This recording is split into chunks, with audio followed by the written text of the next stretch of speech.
नारायणीको याद आएर बिहान उठ्ने बित्तिकै कालो सेतो चस्मा लुगा लगाएर तक्लु सिन हेर्दै ब्रिटिस बाटो हुँदै हिरो भएर म पुगेँ क्याम्ब्रिज। त्यहाँबाट एकछिन बस ट्राभल गरेर क्याम्ब्रिजको बाटो गल्ली पुराना घरहरू हेर्दै लख्र लख्र लख्र डुलेर म पुगेँ पन्टिङ गर्ने ठाउँ। अनि मेरो पछाडि चाहिँ खोला छ अनि एकदम रमाइलो लाग्यो, नेपालको याद आयो देख्दाखेरि चाहिँ। अनि मेरो नारायणी भनेको चाहिँ यही खोला हो, कुनै केटी होइन, ठ्याक्कै नारायणी जस्तो छ नि त। अरूले पन्टिङ गरेको देख्दा चाहिँ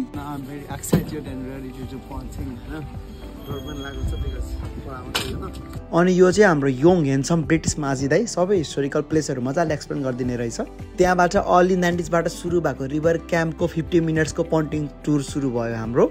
अगाडि थिए गोरे अङ्कलको फ्यामिली अनि सुरु भयो सानो सानो पुलमुनि छिर्न, बिचरालाई गाह्रो छ। अनि 1209मा इस्टाब्लिस भएको युनिभर्सिटी अफ क्याम्ब्रिज देख्न पाउँदा चाहिँ एकदमै खुसी लाग्यो। भुराहरू पनि रमाइरहेका छन्। अनि यसरी 50 मिनट्स पन्टिङ गर्दाखेरि चाहिँ 8 to 9 की आइसार्ट चाहिँ हामीले देख्न पाउँदो रहेछौँ, जुन चाहिँ 18, 19, 17, 16मा बनेको कुराहरू। यसरी चिसो पानीमा हात हालेर खेलाउन पाउँदा चाहिँ I want to be duck, कति रमाइलो छ, कति मजा। अनि अगाडि देखेको चाहिँ mathematical bridge which was built in 1749 without any bolts अनि सिधा फलेकमा। पन्चिङ गर्दाखेरि देखिने राम्रो राम्रो बगैँचा पुराना पुराना घरहरू देख्दाखेरि चाहिँ मलाई चाहिँ दिनभरि है पन्चिङ गरेर मात्र बस्नु मन लाग्यो होइन। नारायणीको झल्को मेट्ने गरी 50 मिनट्स पन्टिङ गरेर माझी दाइलाई 5 पाउन्ड टिप्स दिँदै चियर्स गरेर एकदम रमाइलोको साथ म चाहिँ निस्केँ रिभर क्याम्पबाट। अनि खाजासाजा खाएर फेरि एकछिन क्याम्ब्रिज सहर घुमेर म चाहिँ फर्केर लन्डन यो ब्युटिफुल ब्रिटिस भिलेजको भ्यूहरू हेर्दै।